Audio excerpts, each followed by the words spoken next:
راستشو بگم وقتی که این چالش 7 روزه رو شروع کردم دیگه روزهای سوم چهارمش میخواستم رهاش کنم، چون به نظرم خیلی مسخره بود و اصلا انگار جواب نمیداد. ولی روز پنجم یه اتفاقی افتاد که واقعا منو شوکه کرد. سلام دوستای من، امیدوارم حالتون خوب باشه. اگه یادتون باشه تو ویدیو قبلی قرار شد که با هم یه چالش 7 روزه رو استارت بزنیم. قرار شد من به شخصه این چالش 7 روزه رو انجام بدم و توی این ویدیو بیام بهتون بگم که برای من چه نتایج و دستاوردهایی داشته، اصلا به درد خورده نخورده، دروغ بوده واقعی بوده. پس آخر این ویدیو همراه باش. خب بچه‌ها، من صادقانه این چالش 7 روزه رو انجام دادم و داخل پرانتز اگه یه سریاتون نمیدونین الان کدوم چالش 7 روزه رو دارم میگم، باید بگم برید این ویدیو قبلی رو ببینید تا ببینید قضیه از چه قراره. حالا خیلی سریع بریم سراغ نتایج و دستاوردهایی که برای من داشت. نتیجه مثبت اولش، مثلا من خودم به شخصه همیشه به خودم میگفتم من باید قبل از خواب با گوشیم بازی کنم و اینا تا چشم خسته بشه بخوابم، ولی متوجه شدم این کاملا اشتباه بود. موقعی که من سعی کردم 1 ساعت قبل از خواب گوشی رو بذارم کنار، اوایل شب اول و دوم یه کمی سخت گذشت، یه جورایی یه کرم درونم بود، همش دوست داشتم برم تو گوشی یه چرخ کوچولو تو اینستا بزنم، یه اکسپلور گردی بکنم و اینا، بعدش بخوابم. ولی خب بالاخره مقاومت کردم و نرفتم سمت گوشی. و توی شب سوم که شد دیدم واو، من چقدر راحت اصلا بدون اینکه متوجه بشم کی خوابم برد. و صبحش هم که بیدار شدم خیلی پر انرژی بودم، خیلی اوکی بودم، اصلا انگار رفرش بودم.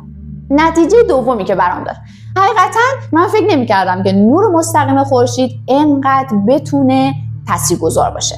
مثلا دیگه ساعت 12:01 که میشد، من خب مثلا آدمی بودم دیگه یکم خمیازه میکشیدم و یکم سطح انرژیم افت پیدا میکرد. ولی بعد از این چالش موقع انجام دادم، هر روز صبح تا بیدار شدم 10 دقیقه تا یه رو رفتم توی حیاط زیر نور مستقیم خورشید و اون موقع روزای دوم، سوم، چهارم که گذشت دیدم واو، واقعا تاثیر گذاشت. واقعا این ساعت بیولوژیکی بدن منو انگار تنظیم کرد. من تا به جای اینکه ظهر بشه به خمیازه بیفتم، تا غروب قشنگ پر انرژی بودم، دیگه خمیازه نمیکشیدم، بشاشتر بودم، شادتر بودم.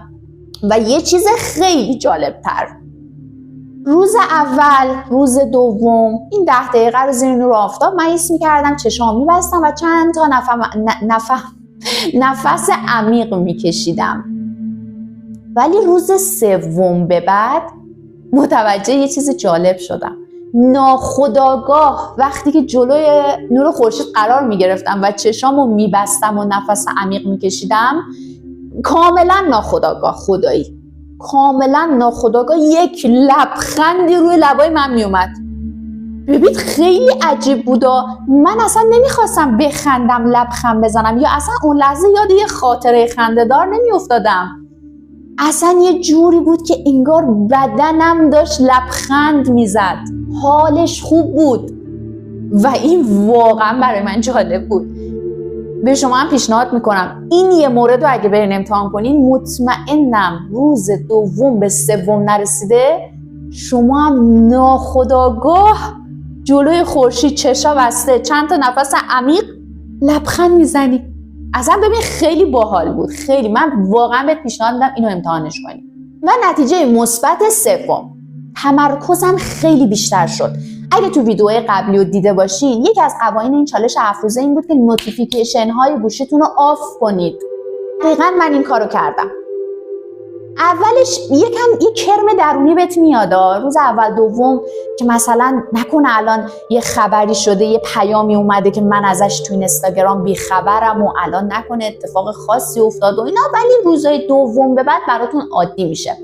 و حالا اینو بهتون بگم، برای من تمرکز زیادی رو حاصل شد. چجوری؟ من مثلا به شخصه یه آدمی بودم که موقعی میخواستم یه کتابو بخونم، این همین نوتیفیکیشن گوشی باعث میشد که ناخودآگاه تا میومد میرفتم یه نگاه بکنم توی گوشیم ببینم قضیه چه قراره، کی پیام داده، کی استوری گذاشته، نوتیفیکیشن پست جدید کی اومده، یه اکسپلور گردی، یه استوری اینو ببین، یه کامنت اینو بخون. و یهو به خودم میومدم میگم واو، من میخواستم یه نوتیفیکیشن اومده بود برم ببینم اون چیه، ولی الان 2 ساعت تو اینستاگرامم و این یعنی بتالت مطلق.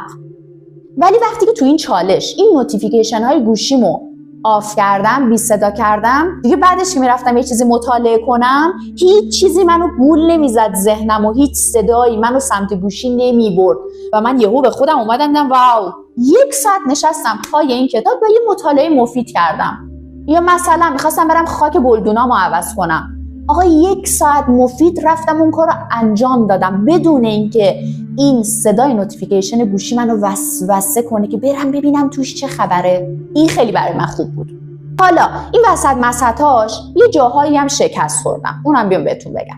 مثلا این وسطاش قرار بود که ما هر شب قبل از خواب 3 تا سپاسگزاری انجام بدیم تو این چالش و نمیدونم شب دوم یا سوم بود من یادم رفت. یهو صبح بلند شدم گفتم دیدی دیشب شکرگزاری نکردم و خوابیدم. ولی دقیقاً همونجا به جای اینکه خودم رو شماتت کنم و هی به خودم غر بزنم، همون موقع صبح که بلند شدم شروع کردم و 3-4 تا سپاسگزار شروع کردم و 3-4 تا هی بابا اون 3-4 تا سپاسگزاری رو برای خودم نوشتم و خیلی اوکی بود. اتفاقاً روزم با یه انرژی مثبت خوبی هم شروع کردم. پس اینو بهتون بگم اگه این چالش رو انجام دادین یا هر چالشی هر مسیری که برای خودتون در نظر گرفتین، اگر این وسط‌ها یه روز اون کار یادتون میره انجام بدین، نشه که کلا اون کارو کنار بذارین. مثلا بگید که خب من یادم رفت امروز یه رو پیاده روی کنم، ولش کن دیگه، امروز که یادم رفته اصلا دیگه این به درد نمیخوره، دیگه باید این چالش رو تموم کنم، من به درد این کار نمیخورم. نه، اینقدر به خودت سخت نگیر، اینقدر خودتو سرزنش نکن، برای همه پیش میاد. بپذیر، به خودت عشق بده و دقیقاً از همون لحظه اون مسیر رو ادامه بده. نذار ذهنت گولت بزنه. ذهن ما دنبال فراره، دنبال اینه که کارهای راحت بهش بدیم. یعنی تو میای یه کاری رو انجام، مثلا از یه لیست از کار می‌خواستی این کار رو انجام بدی، انجام ندی، ذهنت میگه ولش کن دیگه، تو انجام ندادی، تو به درد این کار نمیخوری دیگه، بقیه‌اش هم انجام نده. مثلا شما رژیم داری به هر دلیلی، امروز ظهر مهمونی دعوتی، میری تو مهمونی هر چی دلت خواست میخوری، بعد ذهنت چی میگه؟ میگه تو که دیگه رژیمو شکستی، هر چی دلت خواست خوردی، بیا بریم حالا شامم یه فست فود یه پیتزایی بزنیم دیگه، امروز که گذشت خراب شد اینم روش. نه، اجازه نده ذهنت گولت بزنه.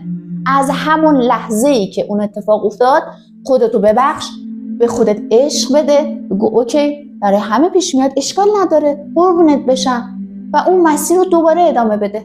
و حالا برای من از این چالش 7 روزه 2 تا برنده نهایی داشت. یعنی این 2 تا رو پیش خودم گفتم که تا آخر عمرم میخوام هر روز انجامشون بدم، چون واقعا نتایج خوبی برام داشت. اولیش همون نور خورشیده. یعنی این معجزه‌ای که من توی نور خورشید، اون لبخندی که احساس میکردم روحم، جسمم، جونم میزنه خیلی شیرین بود. پس از این به بعد میخوام هر روز برای 10 دقیقه، آقا نه 5 دقیقه که شده، همون اول صبح که بیدار میشم در معرض نور خورشید قرار بگیرم، چشمو ببندم و چند تا نفس عمیق بکشم. شما انجام بده، معجزه‌شو میبینی.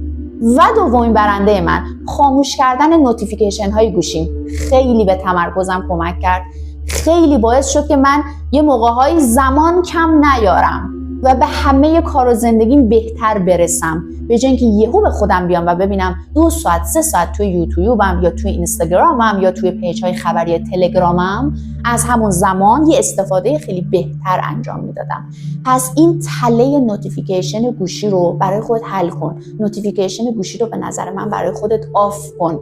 خیلی به بهره برید و صرفه‌جویی تو وقتت، تو زمانت کمک میکنه. خب من این چالش 7 روزه رو انجام دادم و نتایجش اینایی بود که بهتون گفتم. حالا نوبت شماست. توی کامنت ها برام بنویسید که دوست دارید چالش بعدی در مورد چی باشه؟ بهینه‌سازی خواب یا افزایش یادگیری 2 برابری؟ کدومش؟ مرسی که تا اینجای ویدیو همراه هم بودی. اگر از این ویدیو خوشت اومده ممنون میشم لایک کنی و سابسکرایب کنی که گمم نکنی و ویدیوهای بعدی رو از دست ندی. عاشق همتونم، خیلی دوستتون دارم. تا ویدیو بعدی، خداحافظ.